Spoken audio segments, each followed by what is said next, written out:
Now, this is me in a nutshell. Help! I'm in a nutshell! How did I get into this nutshell? Look at the size of this bloody great big nutshell. What sort of shell has a nut like this? I mean, it's just crazy. Good day, and how in the heck are you? Welcome to the absolutely most up-to-the-minute edition of In a Nutshell. This is Al Weissman, and we have what I'm sure will be an informative, entertaining, and educational show for you today. During the first hour of today's show, we'll spend some time with Anthony Houston, a member of the percussion group called Pots and Pans. We'll talk to him a bit, and I'm hopeful that we may be successful in persuading him to share some of his talent with us today. In the second hour of today's show, we'll display some of the musical talents of past visitors in a nutshell, so I think we should really have a great show today. Now, let's not waste any time. I would like to introduce Anthony Houston. Anthony, can you say a hello to our listeners and tell us a little bit about yourself? Hi, thanks, Al. Like Al mentioned, I'm a percussionist.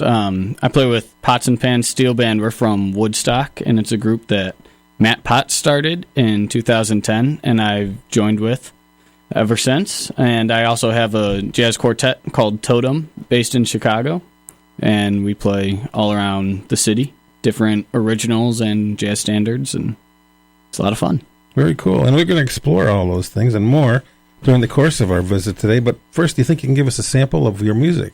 Sure thing. Are we going to, I don't know how to pronounce this, Undecagon? Undecagon. That's a tune that I wrote, and it's on the vibraphone. But I'm going to start with something a bit more traditional that people may have heard before. This is a Lord Kitchener tune.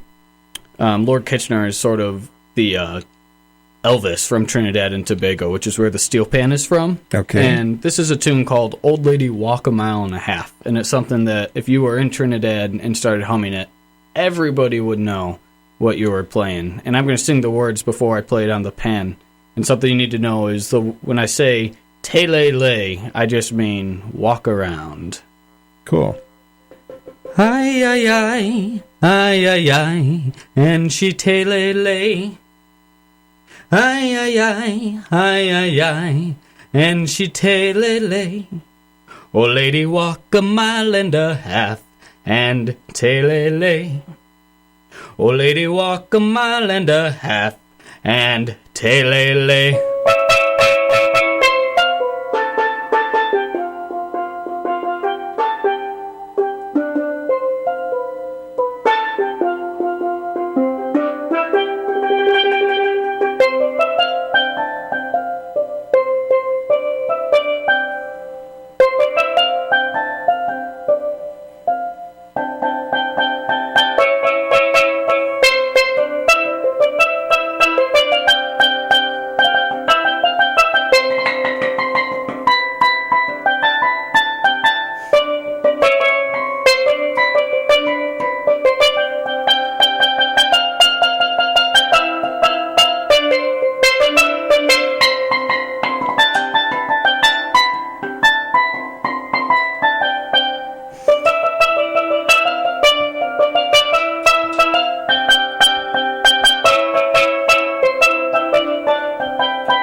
That's really cool. Now, what instrument is that? So this is the steel pan. The steel pan, like I mentioned, is native to Trinidad and Tobago. And there's a really unique and in-depth history to it. And we definitely don't have enough time to get into all of it. But the short of it was the slaves in Trinidad, they had hand drums banned by the government because they didn't want them riding up. And so then they started playing tamboo instruments called tamboo bamboo, and they also got banned. So they had to find something that couldn't get banned by the government, and they could play their traditional music. So they started playing random metal instruments and anything they could find around, brakes from cars or literally pots around the house. And pretty soon they started hitting them and found that once they start denting it, they'll get different pitches. And that's about all they'd have on a single drum is 2 different notes, one low and one high, and they thought, well, this is neat. And then Dr. Elie Manette finally figured out, well, if I push in the head downward and if I heat it and I do this thing and I put rubber on the mallets, then instead of a drum that sounds like this, I can actually get a nice sound out of the instrument and play normal music that you would hear on a piano or something. That is so cool.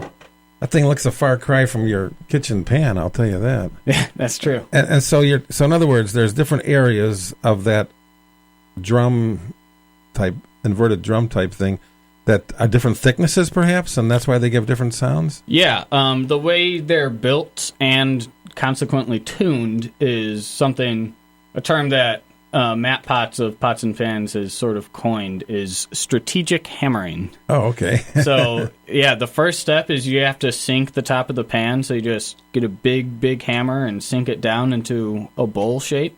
And then there's different processes of heating and re-sinking, and then each note is sort of a bubble that comes up from the bowl, and the larger the area, the lower the pitch. I see. Because it looks like a bowl, like you say, sitting inside of like a drum or some kind of a metal surrounding thing. Right.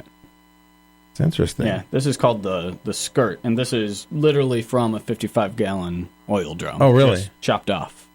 So you can use it for barbecues on weekends, or right. Okay. So, like, are you the guy that drove your mother crazy when you were a kid, banging on all of her pots and pans with her ladles and wooden spoons?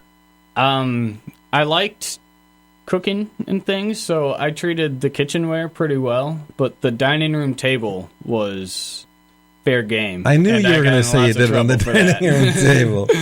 I actually wrote that in my notes. So, well, at least you kept you out of the kitchen so she could do what she had to do in the kitchen while you were using her pots and pans in the dining room. Right. And did you take drum lessons as a child? Yeah, so I started on piano, actually, and I played piano from first grade, well, forever. I still play some piano. I stopped taking lessons probably about 5 years ago, but still play almost every day because it's a skill that I think all musicians should keep handy.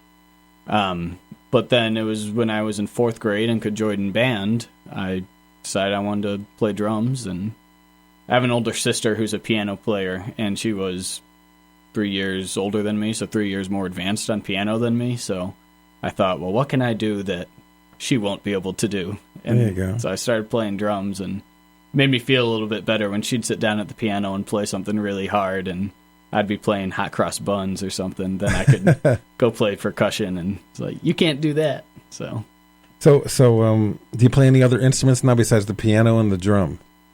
And the vibe? I know you play the vibe. I dabble. I got my undergraduate in music ed, so I had to become familiar with all of the classical band instruments. So I could pick up a trumpet and play an easy tune or a scale. I could pick up a flute and do that. The only other instrument that I keep in my apartment and touch on a regular basis is a guitar. But that regularity is pretty rare. So. Okay. All right. Well, do you think you maybe have time to give us another tune here? Yeah. So you were mentioning Undecagon. This is a piece that I wrote. And I play it with both pots and pans and my jazz quartet Totem. And it's based on a piece called Icarus by Ralph Towner off his album Matchbook with Gary Burton. And I just liked the form and shape of it, so I came up with some new changes and a new melody, and that's this piece. This is also a steel pan item? This is going to be on vibraphone. On the vibe, okay.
Nice, nice, nice. You wrote that? Yeah, I did. Cool. Now, that's a vibraphone. Yes, indeed. And I'm a pedestrian when it comes to instrumentation, and that looks a lot like a xylophone to me. Yes. So my uneducated eye. Another brief history. But the cool thing about playing vibes and pan is they're both less than 100 years old. So the vibes came about early 1900s. This one in America. And what happened was we had marimbas, we had xylophones, we had glockenspiels. Marimbas and xylophones are both wooden. Glockenspiels were metal, and jazz guys were playing xylophones for a short time because they wanted some melodic percussion, but it was sharp and brittle and super high-pitched, and switching over to a glockenspiel where they'd get some sustain wasn't going to fix much because it was also brittle and very high-pitched. So sort of out of the necessity of jazz players, the vibraphone was born. I see. So this is like New Orleans, or do you know what area of the country? Actually, I believe it was here in Chicago. Oh, really? With Deegan, but I could be mistaken on that. And that's early 1900s? 1914-ish. There's a lot of speculation over when the first vibraphone came about, because some people argue, well, that was really a glockenspiel with just lower pitches, or it's different things, but around 1914-ish. See, these are the things that musicians argue about, whether it's a glockenspiel. I suppose they get into some pretty dragged-out battles over those issues at times. Yeah, it depends on what crowd you're in. Some people are much more uptight about it, and some people just, it's all music, and that's kind of the route I try to take. I'm just joshing with you. Now, you said your sister plays the piano. Are there any other members of your family who are musicians? My immediate family is all musically inclined. So my father sang in university singers when he went to Ball State, and since I was growing up, he would do community theater shows, and my mother was a dancer, and they both have directed musicals that they buy songs that already exist and then write a script to tie them all together and do musicals at my mom's grade school that she teaches at. And so between the four of us, we've all been pretty musically inclined. That's pretty cool. Very cool. Now, I I understand that. So you took piano lessons when you were quite young. Then you graduated to the drum when you were a little bit older. And in high school, I guess you must have gotten pretty involved with the drums, yeah? Yeah, so in high school, I was still taking both private percussion and piano lessons, but that's actually when vibraphone was introduced to me. In grade school, it was all drum set and snare drum, rudimental stuff, and then when I got to high school, I started doing marching band and some more rudimental type drumming, but then I switched over and I was the drum major, which was fun. I bet. Yeah, but as far as jazz band went, there were older guys that always had the drum spots, and finally my senior year, it was me and two other friends who all wanted to be in it, and we were all qualified, but you can only have one drum set player at a time, so I was told, well, if you learn vibraphone, you could play that on every tune instead of sitting out on every other tune. So I went to my percussion instructor and started asking her, like, what is this? How do I work this thing? And the first vibist I started listening to was Arthur Lipner, who's out in New York, and a love for the instrument developed, and it has exploded into a career. Cool. But now, there's no way you could schlep this thing around a marching field. So is there like a specially designed vibraphone that has a border around it that you can hang around your neck maybe? And they make little glockenspiels for that. For marching band, when I was in high school, my first year I was actually in the pit. So they have instruments like the vibraphone up front, okay, in the front ensemble, and I was playing up there. And then my second year I did bass drum, and then the junior and senior year I was drum major. So I wasn't marching, I was up front directing. I see. But yeah, then when I was in college, I did drumline again, and snare drum, and I played in the Crystal Lake Strikers snare drum, and It's sort of a very different musical aspect because it's this like super rhythmic and heavy, like technical side of drumming, whereas this is very lyrical and more melodic based. So Sure. And now the Strikers, you say? Is that like a private group? Yeah. So that's actually because I went to undergrad in Ohio and Matt stayed in Illinois, so we knew each other from high school. But then when we separated for college, it just was one of those things where we didn't talk for quite a while. And then when I came back to Illinois, he was one of the first members of Crystal Lake Strikers, and it's just this group that some guys who used to do drum corps said, I want to play drums again. So they got some money together and some sponsors and put together an adult drum line. And Matt was around when they started that. So when I came back, my parents said, hey, you should join the Strikers. And I did and reconnected with Matt. And he told me, hey, I just started this pan group. You should join that too. And I did. I see.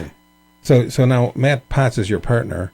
Right. And the two of you actually went to Crystal Lake High School together. Yeah, Prairie Ridge. Prairie Ridge. Yeah.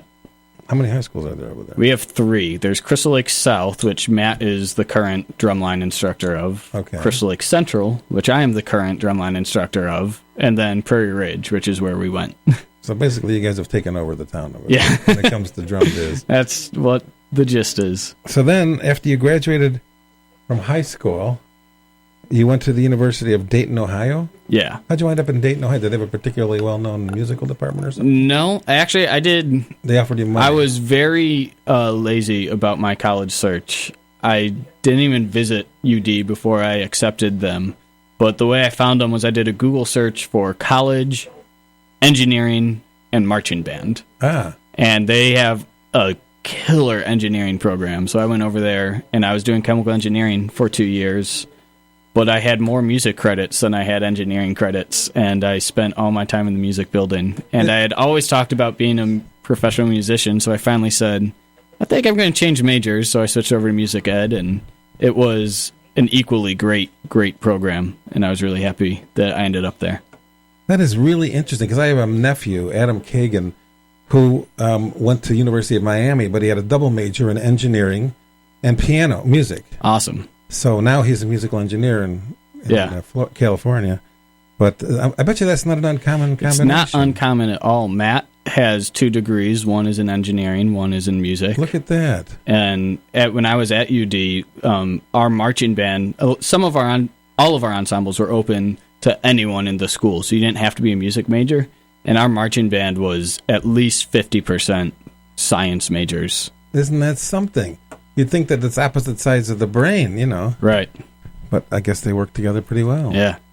I guess if you have a big enough brain, it yeah. works. Cool. Well, maybe, do you think you could give us one more sample of your wares there? Sure, We're going to have to take a break in about 5 or 6 minutes, but... Okay, cool. So this is another Lord Kitchener tune on the steel pan, and it is just one of my favorites to play, and it's called Sugar Boom Boom.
Very cool. Thanks. Very cool. You're doing Lord Kitchener proud today. Yeah, he is. He was one of the greatest calypso guys. He really started the tradition of the style of music. So we like to play a lot of his stuff, and it's really good music. So it's fun to play. And yeah, it's great. Really nice to listen to. So we got up to your experiences at college in Dayton a little bit, and then you graduated with a degree in music. Mm-hmm. And you actually stayed in Dayton for a while, or in Ohio anyways, and taught school? Yeah, so I did have to do a extra semester, so not a full extra fifth year after the switch, just because the music ed program was a 4-year program, but since I started 2 years late, we were able to squeeze it into 2.5, but we couldn't quite squeeze it into 2. So I stayed for an extra semester to finish up, and then in that next semester, because I graduated in December then, so for the first semester of 2011, I stayed in Ohio, and a friend of mine went on maternity leave, and she took the semester off, and I took her job. It worked out really well for both of us because she knew she could trust me with her program, and I got to work. Cool. So it was high school band, middle school band, and beginning guitar, and a general music class, I think. So when you were in college, did you have like a minor in education or something? Yeah, well, the music ed program, so it's one degree. It's a bachelor's of music in music education. Oh, I see. So here in Illinois, I'm fully licensed to teach, and same thing in Ohio. I'm actually, at this point, I've probably let my Ohio license lapse, and it's out of date. But, yeah, so with that license, you can teach any music from kindergarten through 12. I see. So you said that you were teaching band and other musically related items when you were still in Ohio. Yeah. And then at the Franklin Monroe Brass Free Jazz Ensemble. Can you tell us a little bit about that? Yeah. So that was something, and so Laura was my good friend who was on the maternity leave, and she was telling me how the way the school worked, it's a small school, on 2 days out of the week, any kid who was in both band and choir would be in choir and not band because they were scheduled at the same time. So I was left with half of a already small band on 2 days out of the week. And obviously being a jazz guy, I went, the school needs a jazz band. I've talked to Laura. She wants a jazz band. There used to be a jazz band. I don't know what else I can do with a group of 6 kids when the other half of the band is out of the room. So I'm going to teach you some tunes. So I got out the real book, and we arranged a couple charts. The weird thing was we didn't have any brass, which is so like quintessential for the big band sound. So we definitely were more of a combo than a big band, but we had a couple clarinetists, I think a bassoon player. I know we had 1 or 2 flutes, and then I had 2 guys playing marimba. We didn't have a vibraphone there, but I got them playing marimba. Cool. We had a drum set player, a bass player, and it was cool. Okay, well, we're going to have to take a break for a minute now. So actually for 3 minutes. Otherwise, the people that support the station start going nuts. They bang on the door. The windows start rattling. Play our stuff. So we're going to do that. And anyone out there who's listening, there's a good chance to go to the bathroom, make yourself a sandwich, let the dog out. We'll be back in 3 minutes. Do not touch that dial.